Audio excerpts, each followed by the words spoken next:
The terrifying escape. Jack and Jill were a young couple who had just gotten married. After a whirlwind wedding, they set off for their honeymoon on a remote island. Jack, Jill's husband, planned a trip to a secluded cabin, hoping to escape the pressures of their everyday lives. When they arrived on the island, Jill began to feel uneasy about the isolation, but Jack reassured her that it would be a relaxing getaway. They crossed the lake to the cabin. Jill noticed something odd, 4 portraits of women hanging on the wall near the fireplace, but she didn't think much of it. Soon, Jill realized the island lacked amenities. In fact, there was no cell phone signal at all. Despite this, Jack seemed unusually at ease, encouraging her to embrace the simplicity of nature. The next morning, Jill woke up to find that Jack had locked their car keys and money in a small safe.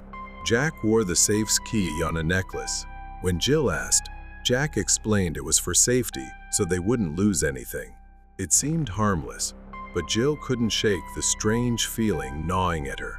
She tried to push it aside and enjoy nature. Days passed, and although Jack tried to keep her entertained with hikes and boat rides, Jill felt increasingly uneasy. Jill confronted Jack again, expressing her desire to leave the island.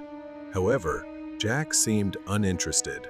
Instead, he avoided the topic and spent his time setting animal traps and engaging in strange activities. One evening, Jill finally had enough and insisted on leaving, but Jack's response was cold. He became aggressive, saying, "We're not leaving. Not yet."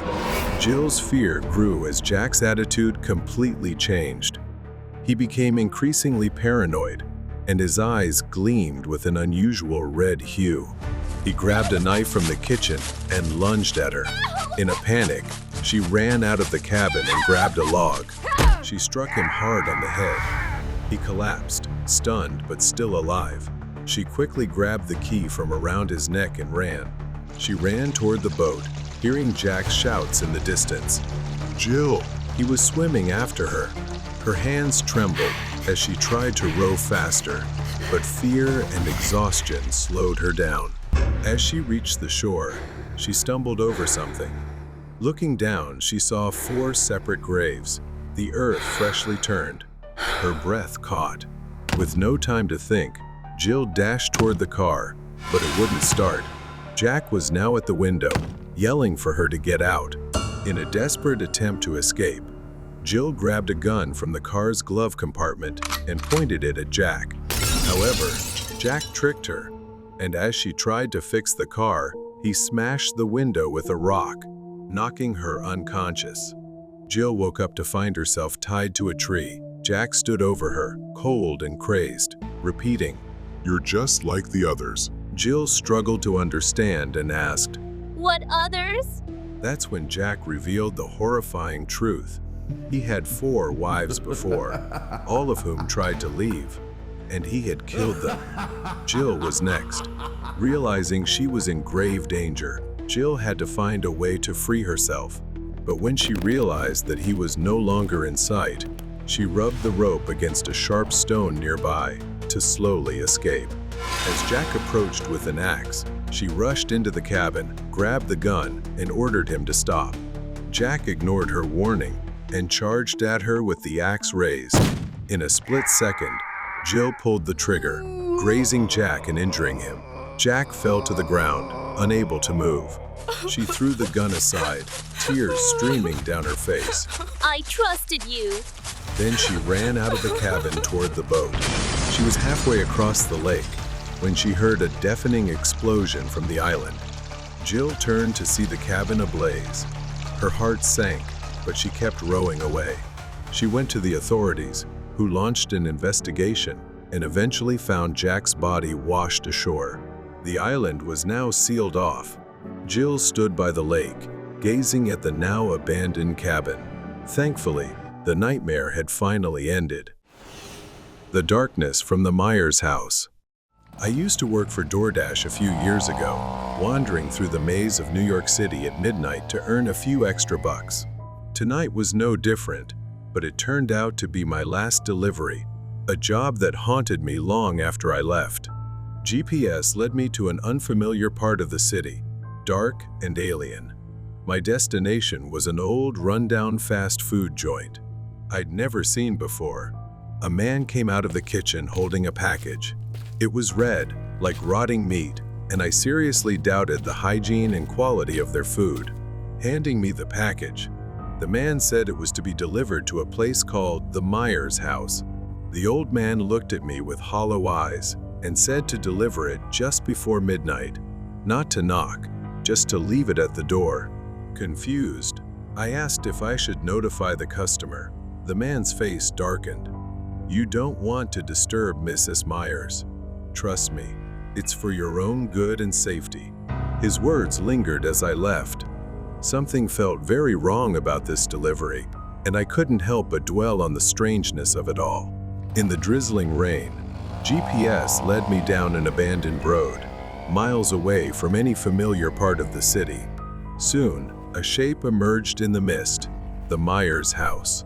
The building loomed before me, old and decrepit, with boarded-up windows. I checked the address again. It matched. A dim light flickered on the porch, but there was no doorbell. I hesitated, then knocked on the heavy old door. The sound echoed in the silence, but there was no answer. I knocked again, harder, and the door creaked open just enough to reveal a face. A pale woman appeared in the gap. She whispered, "Didn't he tell you not to knock?" I stammered an apology, then made an excuse. It's so dark, and I didn't want to leave the food outside." She gave a strange smile, her bony fingers brushing against mine as she took the package. They were icy cold, the chill seeping into my bones. At that moment, a loud clap of thunder boomed outside, and rain began pouring down. I groaned at the thought of heading back out into the storm. She looked at me. "You can wait here. Perhaps a cup of tea while you warm yourself?" Exhausted and soaked, it being my last shift, I figured it wouldn't hurt. So, I stepped inside. I followed her inside, surprised by the stark contrast to the exterior. A large stone fireplace cast a warm glow across the luxurious living room. The woman introduced herself as Eleanor and offered me tea. I sat down, feeling a bit uneasy. She began offering me dessert, but I declined. Then her expression shifted. Eleanor's smile grew dark and menacing. Suddenly, something gleamed, a butcher knife in her hand. I froze, realizing the hunger burning in Eleanor's eyes. Panic overtook me. My head spun as I tried to stand, but my legs felt leaden, my movements sluggish. I could barely lift my arms. I forced myself to stand, reaching for anything I could use as a weapon. My hand closed around a brass candlestick. As Eleanor lunged, staggering, I swung with all the strength I had left. The candlestick connected with a sickening crack, sending her sprawling to the floor. Her bony fingers clawed at the carpet, dragging her broken body toward me, the hunger in her eyes burning brighter. Taking advantage of the brief respite, I staggered toward the front door, fumbling for the handle. With desperate strength, I yanked the door open. I didn't look back as I ran into the storm. I kept running until I saw and flagged down a passing car, collapsing onto the wet sidewalk. The last thing I saw was a stranger's worried face as I blacked out. I woke up in a hospital room and was told I had been drugged with sedatives. Even more shocking was that the restaurant where I had picked up Eleanor's order had vanished. It didn't exist on GPS. I can't help but think there are still hidden restaurants scattered across the city, secretly catering to the midnight cravings of cannibals I'll never understand. The Deadly Chase. A dark, secluded house appears on a quiet street, hidden by dense trees. In the dimly lit room, Emma and Nick visit the home of a new friend they met recently. His name is Gavi. They sit close, laughing and chatting together. Nick yawns, his eyes drooping, looking unusually tired. Emma notices but brushes it off, thinking he's just weary from drinking a little. Eventually, he mumbles that he needs to lie down. Emma watches him stagger into the living room, nearly stumbling, and starts to feel a bit concerned. But she doesn't notice Gavi's gaze, different from hers. His eyes follow Nick, watching with a look of satisfaction and pleasure. Left alone with Gavi, Emma feels a tense unease she can't put into words. Then he stares at her as he steps closer, his gaze cold and intense. She awkwardly avoids his gaze. Suddenly, he says, "So, let's play hide and seek." Emma feels a bit puzzled, but agrees to ease the awkwardness. Gavi's eyes remain fixed on her, darkening with something unreadable. Emma moves into the dim living room, deciding to play along, hiding under the bed. She tries to stifle a giggle, convincing herself it's just a game. Then, she hears Gavi's voice echo down the hall, his voice husky. "The time limit is 20 minutes. If I find you within that time, you'll be mine." Emma's smile fades, his words linger in her mind, and suddenly, she feels a sense of unease. She continues the game, opening the door to a dark bedroom and slipping inside. Emma crawls under the bed to hide. A sudden crash shatters the silence. The sound of breaking glass echoes down the hallway, and her unease grows with each second. She hears footsteps and objects breaking. Something heavy is being dragged, coming closer. Emma lies still, feeling strangely anxious despite knowing it's just a game. Then she hears his voice from the hallway. "You better hide well, or it won't be fun." As she's about to leave, a hammer suddenly strikes the door. Emma nearly screams in surprise, but she stifles it, covering her mouth with both hands. Then he kicked open the door and entered the room, breathing heavily and holding a massive hammer. Emma started to shiver. Was he just playing? A whirlwind of thoughts disturbed her mind. Then, after a moment, Gavi slowly swung the hammer with all his might at the cabinet. Wood splintered with a loud crack, and the wardrobe door burst open. He muttered to himself as he checked inside, then said, "Oh, she's not here too bad. If she had been hit, it would have been quite a show." Emma watched in terror as he moved, each step bringing him closer to her hiding spot. She slowly realized that this was no joke, and he was a madman. Then he lifted the hammer slowly again and circled around.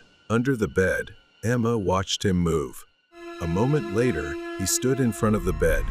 With frightening speed, Gavi ripped the mattress off the bed frame, exposing Emma's hiding spot. She froze, staring at him as he raised the hammer, eyes wide with excitement. Then he smashed the hammer into the bed frame, splintering the wood, the hammer landing inches from Emma's head. He yelled, staring through the gap at Emma, saying in sick amusement that he had missed.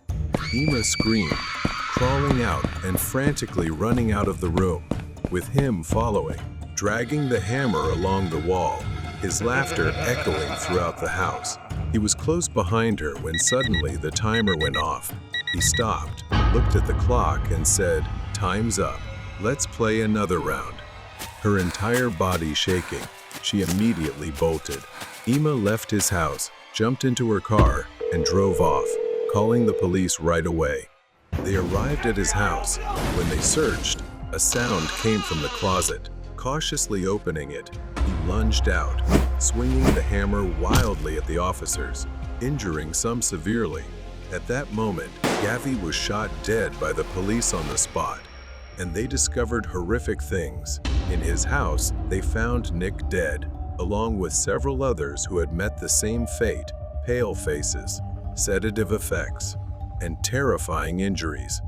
Gavi's guests were forced to play a twisted game, with only a few lucky ones, like Emma, chosen to survive.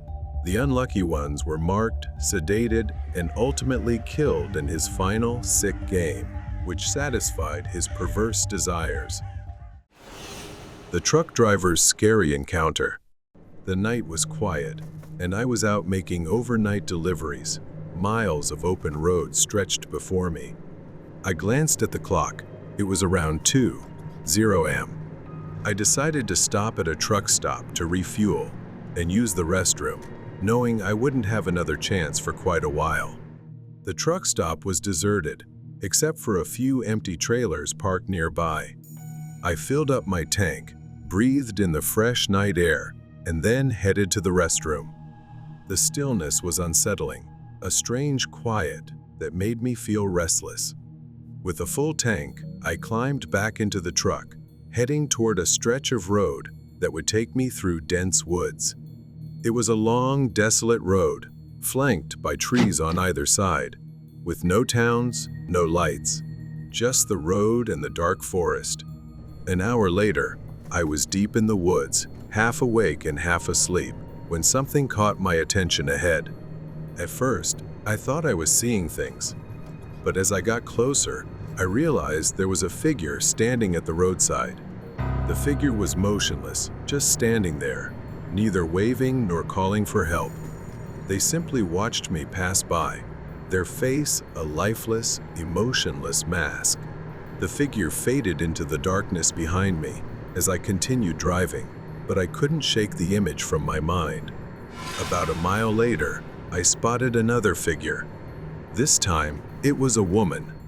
She stood at the roadside, wearing ripped jeans and a red sweatshirt. As I approached, our eyes met, and a wave of fear washed over me. She didn't move, didn't gesture. She simply stared, her gaze cold and unblinking. I glanced in the rearview mirror, catching a final glimpse of her as she turned her head to watch my truck go by. Her eyes locked onto mine through the glass.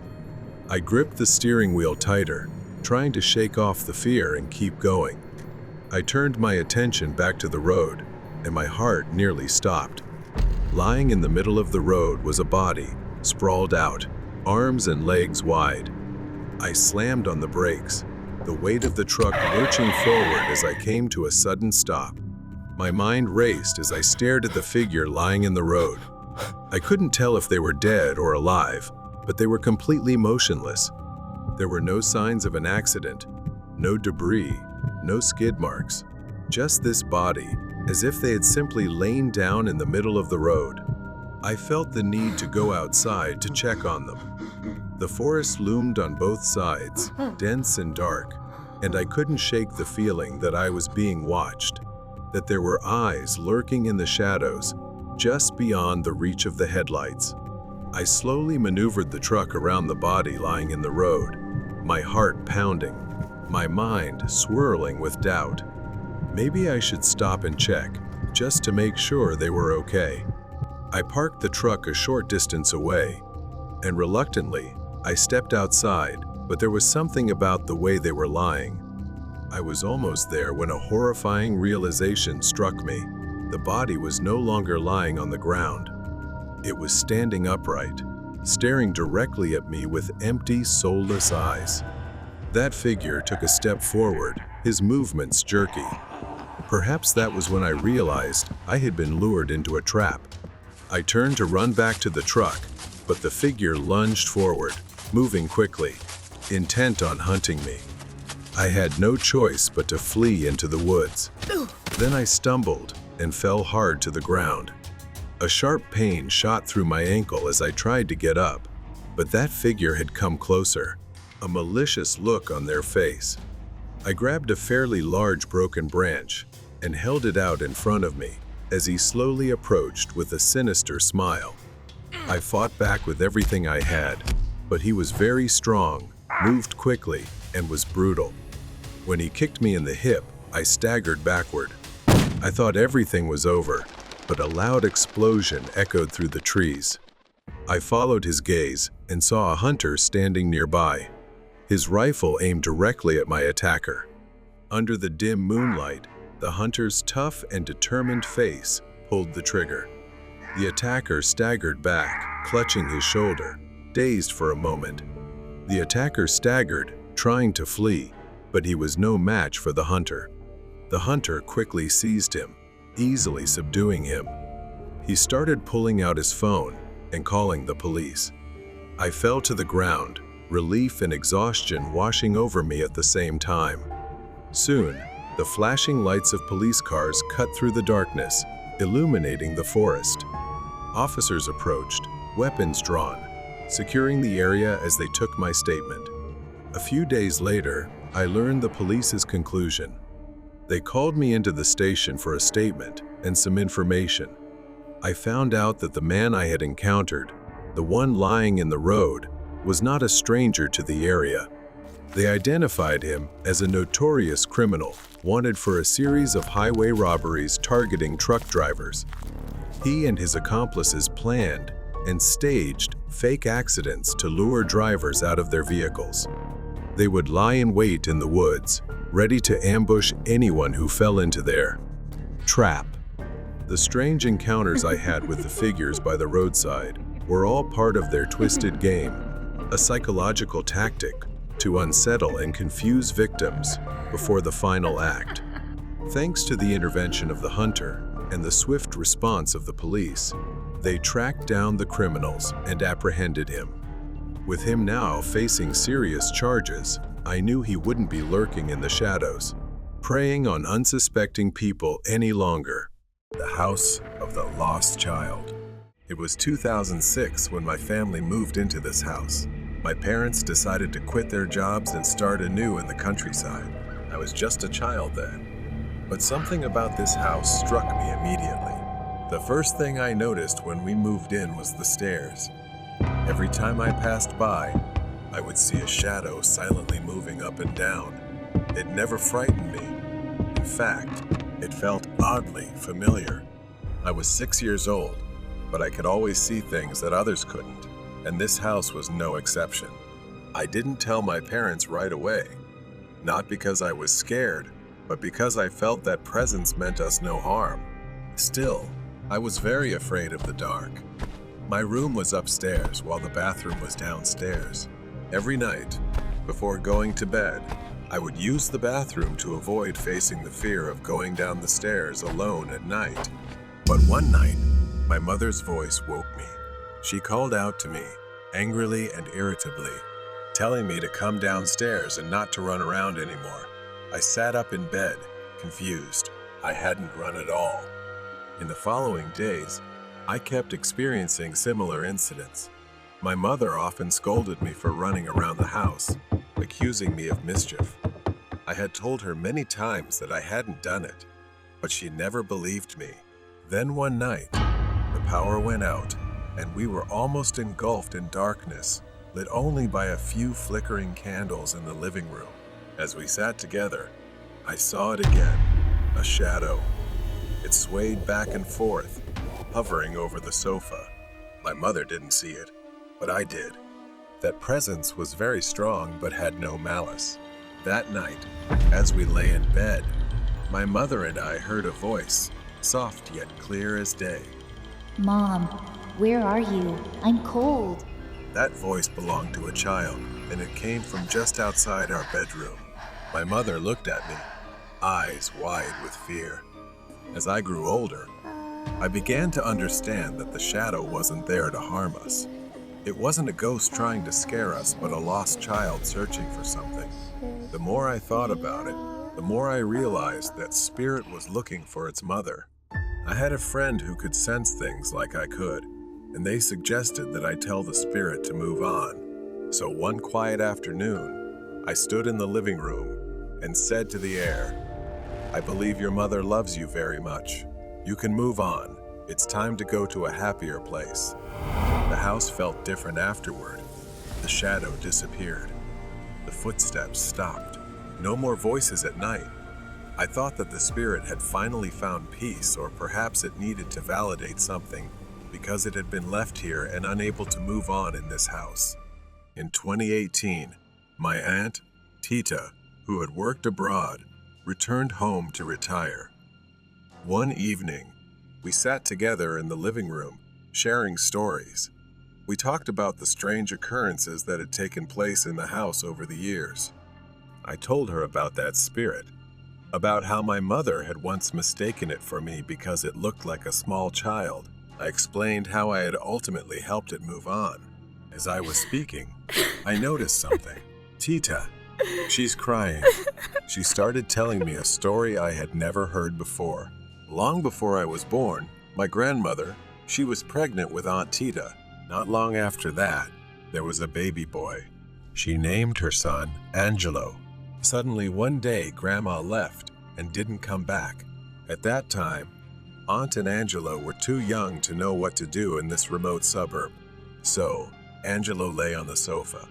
The boy was sick and passed away in his sleep while clutching a small glass jar that his mother had given him. He was only about 3 to 4 years old. At that time, my aunt was too young to understand what was happening and thought her brother was just sleeping until one day a neighbor came and took the boy to a small coffin and buried him. Our new house sits on this land. Perhaps the boy could not move on because he was waiting and didn't know when his mother would return. Sometime later, my aunt, the boy's sister, passed away just after we talked about him. Now, standing in front of the house, I can't shake the feeling that something has changed. Then came the unmistakable sound of soft footsteps. They echoed from the hallway behind me, moving toward the stairs. I turned around, breath caught in my throat. The shadow had returned. As I climbed the stairs, I saw the shadow standing right above and sliding into my bedroom. Upon reaching the room, I hesitated. My hand hovered over the doorknob, and just as I was about to turn it, I heard, Mom, where are you? I slowly pushed the door open, the creaking hinges filling the silent house. The room was bathed in the faint light of the moon filtering through the window, casting a cold glow over everything. My heart skipped a beat as I saw Angelo. This time, he was not just a shadow. He stood in the middle of the room, a small, frail figure, unmistakably a child. His head was bowed down. Then slowly, Angelo lifted his head, and for the first time, I saw his face. A face with deep-set eyes filled with sorrow. His mouth opened, and in a voice that sent chills down my spine, he whispered, Mom, where is she? I wanted to tell him, to explain that she had passed away. But before I could say anything, he raised a small glass jar, looking at it as if it held an ominous energy imprisoning his soul. Angelo stood still, clutching the jar, looking at me with hollow eyes. I had to do something. I couldn't let Angelo remain trapped forever. I took a deep breath, my voice trembling as I finally spoke to Angelo, telling him that his mother was no longer here. I told him to always believe that she loved him, so I urged him to move on. For a moment, Angelo's expression softened, but then he tightened his grip on the jar. His voice rang out again, firm and more desperate. Where is my mom? I want to see her. As if he didn't believe the words I was saying. Tears welled up in my eyes as I realized there were no words that could satisfy him. He wasn't just seeking peace. He wanted his mother, and nothing else mattered more than that. I could feel the air shift, the temperature drop, and for the first time in years, I felt fear. I couldn't let him stay. I had to help him find peace. Without thinking, I stepped toward him, my hands trembling. Angelo, I can help you find her. But first, you need to let go, to release everything. His gaze shifted from the jar to me, his hollow eyes filled with confusion and longing. Slowly, very slowly, he began to loosen his grip on the jar. As it fell from his hand and shattered on the floor, the room went silent. Angelo's figure began to fade, dissolving into the moonlight. Before he disappeared completely, I heard his voice one last time, soft, almost a whisper. Thank you. I stood outside the house. The weight that had burdened it for years was gone. Angelo was finally free. The feeling of guilt lingered, but I knew I had finally helped him find the peace he had been searching for all these years. The love his mother had for him, the love that had anchored Angelo to this world, had freed him. Perhaps he was beginning to understand the painful truths that even I never wanted to hear. He would likely continue his journey to find his mother in another world where he truly belonged. I looked back at the house one last time. It no longer felt haunted. Now, it was just a house, quiet and still. Angelo had gone, but he left behind something much more enduring. It was a son's love for his mother, transcending the boundaries of life and death.